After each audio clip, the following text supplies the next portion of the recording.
2 months worth of buying it all won't fit. So let's see the highlight reel.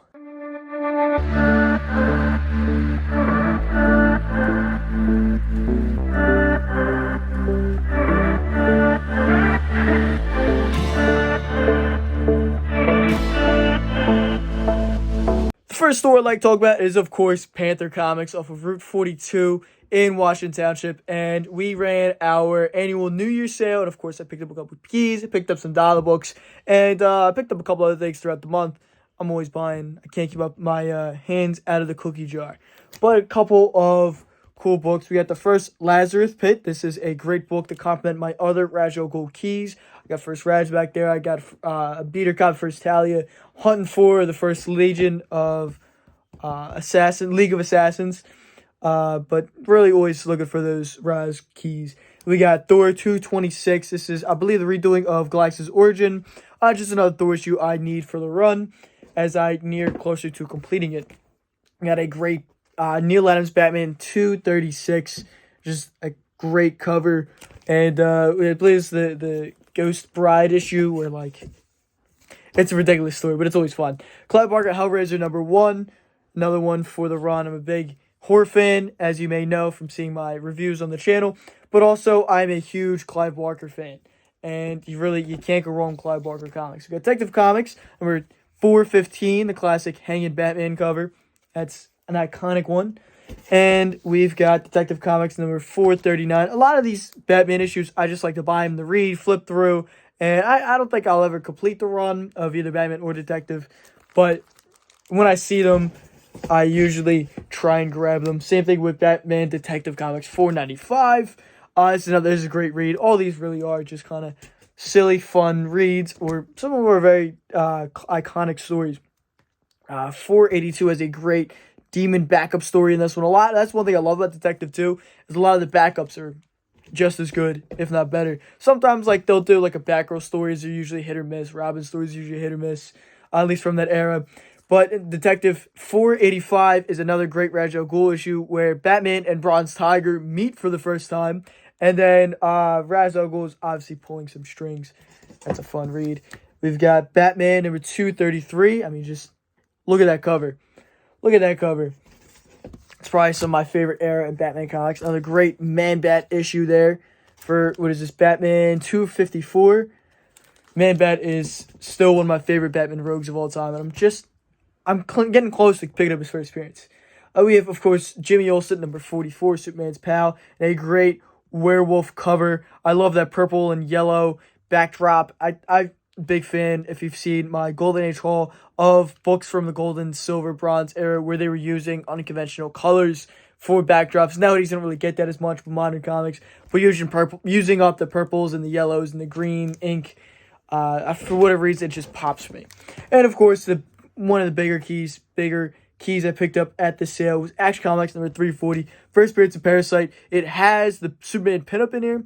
That is one thing I always tell people to look out for if you're trying to find this book, if you're going to pick it up. You see it in the wild, even for cheap, always check the centerfold of this book has a Superman pinup, and it is notoriously always missing. And it's awesome. I can't blame people for ripping it out or kids for ripping it out back in the day and hanging it up on their wall. Hell, if I was a kid back in the day when this was coming out, I probably would have put it on my wall too. But Parasite's always been one of my favorite Superman rogues. He's easily probably a top 3 Superman rogue and maybe a top 25 DC villain. And he's just, I love him. I love his Alex Ross rendition of him from the Justice line.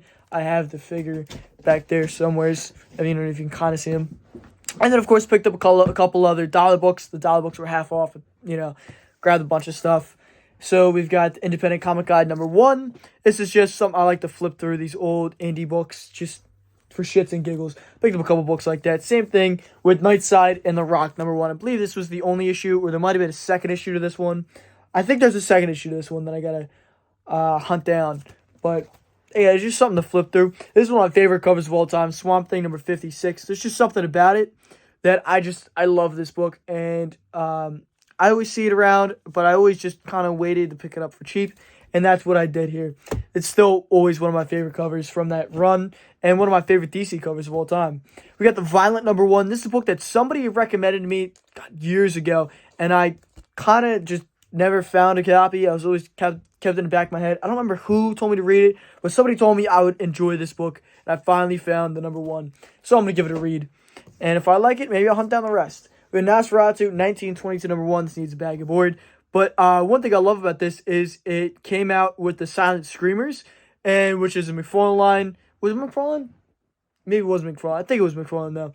And the cover art here is actually designed based off the figure, or maybe vice versa, which I actually have on my wall. So I'm going to put the figure in front of the comic on my parameter there.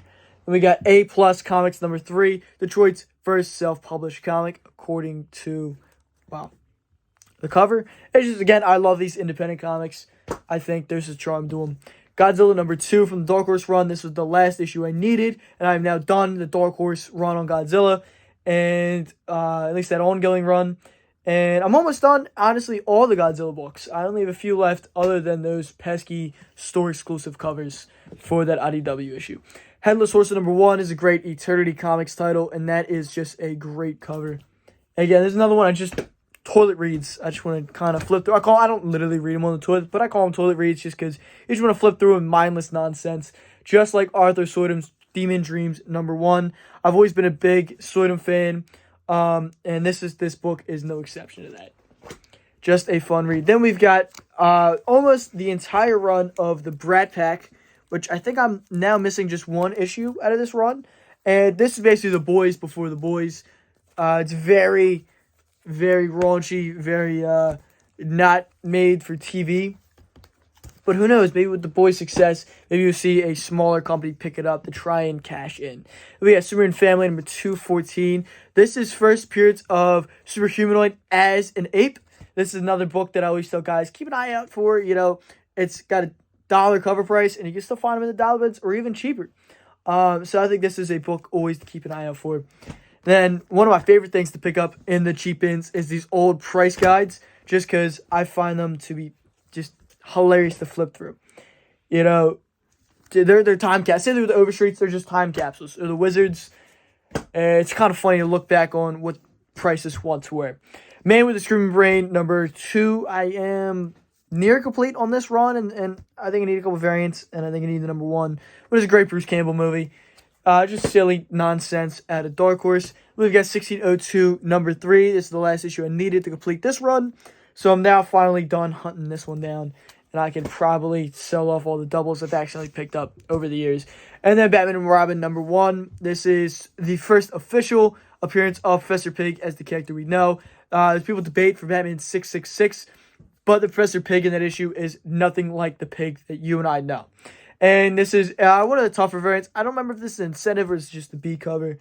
But I don't see it nearly as often as I do the other ones. But I'm always hunting for this, the A cover, the later printings. There's always books to hunt for. And, of course, I also picked up a stack of Dead World issues.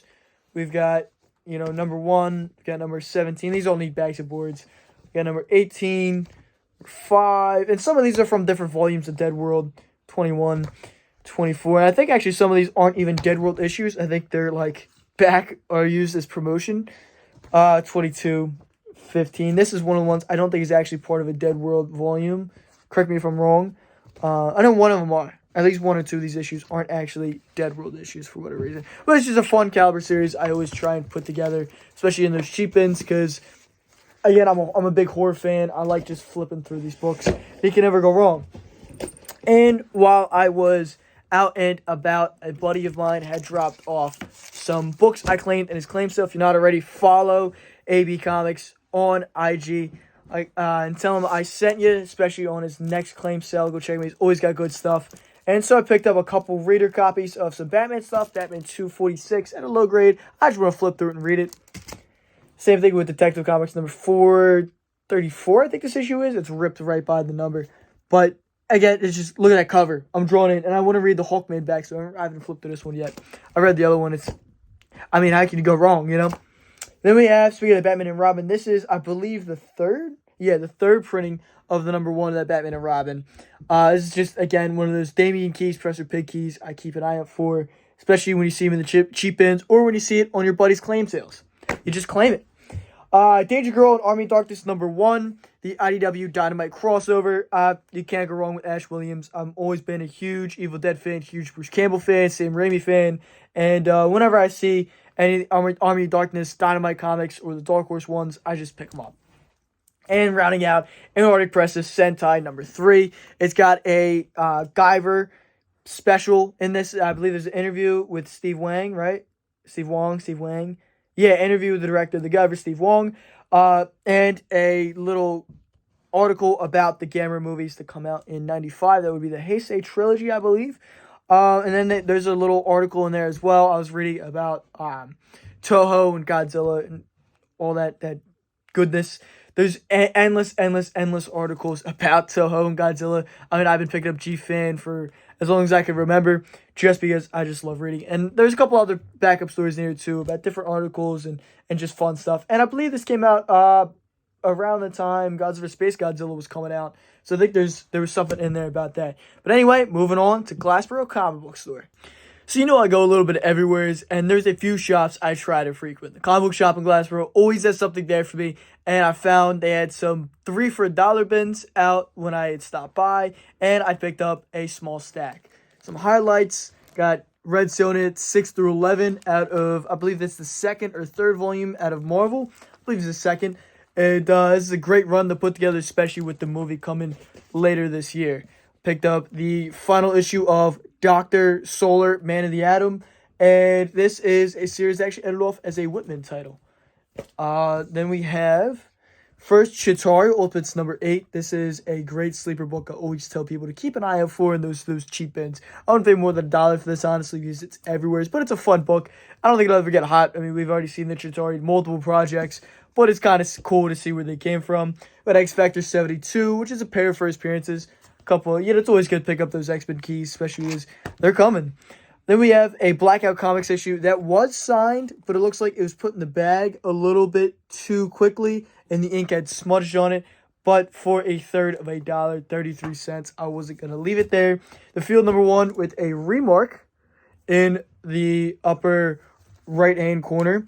And so that's a cool book. I think there's rumors of that being optioned at some point. And the round out my stack, got a few other books. These are just kind of highlights. The Kingdom, Offspring #1 is first appearance of Plastic Man's son. It's another book that I wouldn't pay more than $2 or so for. It's out there every once in a while. Not only is it a good read, it's one of the better Kingdom issues that came out in this timeline from Mark Waid. But it is, again, first appearance of Plastic Man's son, and it's someone that we've seen rolled into the main DC universe and put into other media like animation, video games, and such. And then, of course, I didn't just pick up the 3 for $1. Picked up a couple Thor books to fill out my run, and I picked up a Priced the Cat #1. First appearance of Greer Grant and origin of Greer Grant as the Cat. This is a great Bronze Age key that I feel like is very, very underrated, and a lot of people don't really talk about too much. But it's just a cool book, and you don't always see it too often. Talk about some Showtime. I strategically pulled out of my last show of the year in 2022. And I'm taking the first half of this year pretty slow. I missed the airport show in January. I'm looking to hit it up in February. But it looks like there's, again, no shows. But I did get a small little whatnot buy in the mail. Some little mail call. And weirdly enough, I thought I bought 4 books. But then only 3 books came in the mail. And I was like, that's weird. And I went and looked at my invoice. And it never charged me for the 4th book. But I thought I won the bid. So maybe I'm misremembering it. Maybe I did, and there's a problem with Whatnot system. I'm not sure. But off of this one, that's all. I'm blanking on the name, of course. I picked up a Fantasy 4 159. Just a little run filler, nice Inhumans issue. I picked up a Super Villain Team Up #17, the last issue in the run. I didn't realize, I don't remember him, maybe he did. I don't remember him saying it in the live. But it could use a press at the bottom here. And there's some non-color breaking ticks up the spine. I don't remember. But that's why you should always clip when you purchase an item, so you can go back and look at exactly what he showed you. But it's not that I'd return the item over. It's just, and for some reason it won't let me rate the seller. which is a little bit weird. And then we got Batman number 196. Another one of these great Batman run fillers. Another one I just wanted to flip through and read. But yeah, I mean that's really all I bought online, I believe. I don't think I'm missing anything out. So on to the dollar bin digging.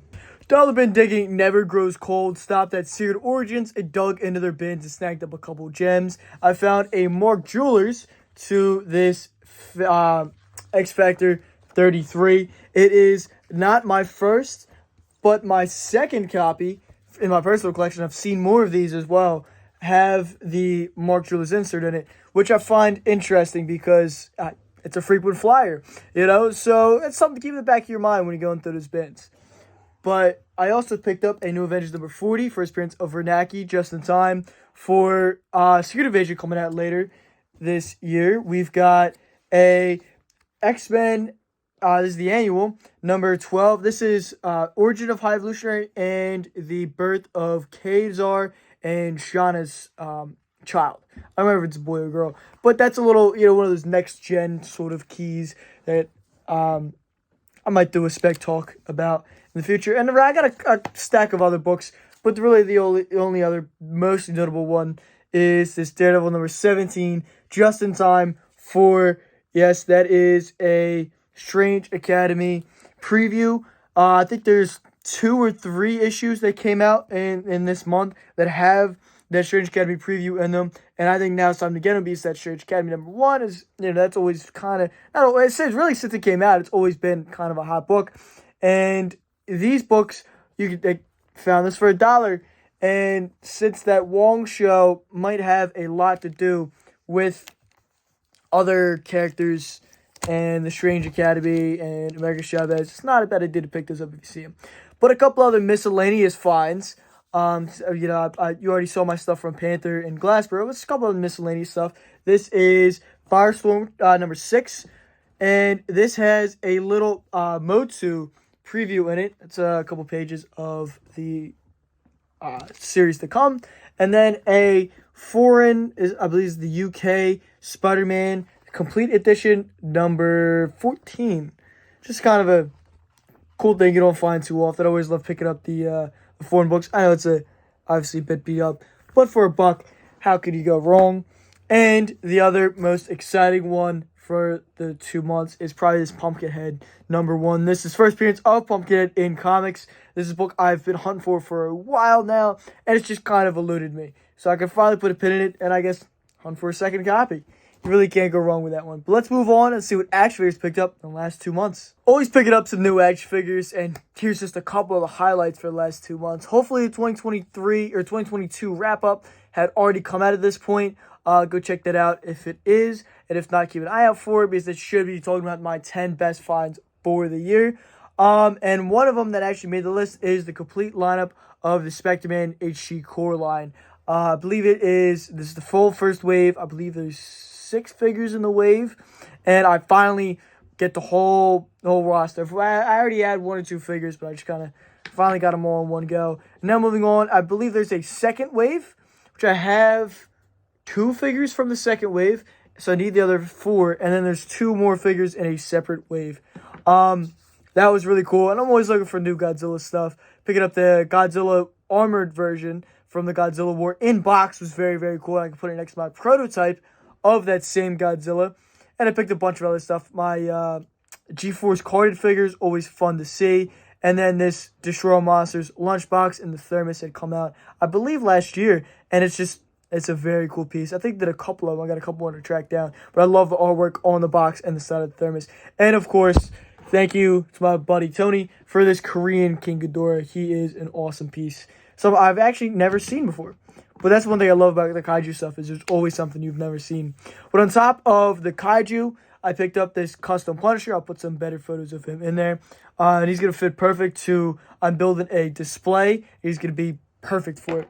Sorry about the cut there. But on top of that, I also picked up this awesome Baraka figure. He's got a bunch of different arms and spikes. He's got another face. He got blood effects. Come on, he was just too cool to leave behind. And then I got 2 more of the Irachi figures. I've got 1 left in the wave. Thank you. Special shout out to my buddy Scott over at Play With This. And on top of all that, I went to go check out a newer store, Time Lapse Vintage. I haven't had a chance to get over there yet. And I finally had to check it out. Very, very cool store. A lot of cool stuff in there. And really, the cream of the crop is shout out to my buddy who was getting rid of a couple pieces from his personal collection. And I picked up this carded, unpunched Imperial Snowtrooper from the Kenner line, Empire Strikes Back. I mean, he looks great in this collector warehouse case, and he is definitely a highlight for the year already. Started it off strong. I'll put some better photos of him in the video as well. He's just an awesome figure and very, very exciting part of the haul for the last 2 months and probably overall for the year. I have to assume he's got to make the top 10 list for next year, or this year, I guess. But I guess we'll see. And until then, we're going to have to jump over to the keys. Checking out the keys for the last 2 months. These kind of, not really keys per se, but still very cool books show off. Picked up 2 more issues for the Thor run. I believe that is second Wrecker or third Wrecker. And then first appearance of the Thor Corps. Very cool books to add to the run that I'm nearing completing. But also, if hopefully the video will be out already. You've probably already seen this. I'm hoping to get that submitted. But if you want to see more about that and how I picked up such an iconic pre-code horror, go check out the video for that. It'll be linked down in the description. But other than, of course, that, I picked up 2 other pretty decent little keys. One of them being Adventure Comics number 283. This is first appearance of General Zod and the Phantom Zone. And it's one of those super underrated, super undervalued DC keys. I mean, Zod, we've already seen him on the big screen. He's a major, major Superman villain. And I would say much like Parasite, he's probably a top 5 Superman villain for me. He's, Parasite kind of trumps him. Brainiac trumps him for sure. Of course, Lex Luthor. But other than that, I think I would put Zod at 4 and Mr. Mixelpick at 5. And pretty solid top 5 for Superman's lineup. But this is an awesome book, and it's pretty solid copy. I'm very, very happy to have that one. And on top of that, speaking of underrated and undervalued DC keys for major villains, first Black Manta Aquaman number 35 is another run I'm trying to put together, and this is definitely a highlight to start the year off with. I'm working on almost all the Silver Age keys. I got a lot of the run fillers to get through, and I still got that number 1, the Mara and the Ocean Master. But, I got a small stack of this Aquaman run, and this is definitely a big one to scratch off the list. We've got amazing Nick Hardy artwork and cover and interior. It's such a beautiful book. And Bob Harney's story is just, it's amazing. This is one of my favorite Bob Harney's storylines, and I think he's a criminally underrated writer for his time. Still one of my favorites. But that duo really does make for an amazing moment for this run. No Fallen Soldiers for this one, and I plan on moving the book of the week over to the shorts exclusive. So check that out every week if you want to, see what hot book is out the week, what book I think is worth reading. And, just keep an eye on new content. Keep your eyes peeled. But to round out, we've got some Keep It On video. And honestly, probably my favorite thing I picked up in a while. Blu-ray rise is this Night of the Demon. This is a Saravan release. Amazing slipcase. It's got an amazing slip inside of the actual case. I forget what this is called. But it's interchangeable. It's got 2 sides to it. And, of course, there is both discs on the inside. This is one of my favorite releases from Saravan. And, 80s cult goodness. How do you go wrong with this movie? It is honestly a classic. And keep an eye out. Maybe you'll see a review coming this one pretty soon. But I can't not talk about these Godzilla VHSs. These old vintage VHSs are amazing. And I look, how can you not love them? I'm a huge Godzilla fan. But my favorite one out of the lineup there is the Nightmare Collection release. And out of the Nightmare series, they did Godzilla vs. Megalon. And there's so much wrong with this artwork. First of all, how is Godzilla's shadow on the other side of the building? I can't figure out. And is this guy yelling? Is he in fear of another? There's 3 other monsters in the movie. So maybe he's afraid of another monster. I have to assume he's not afraid of Godzilla, who's behind him.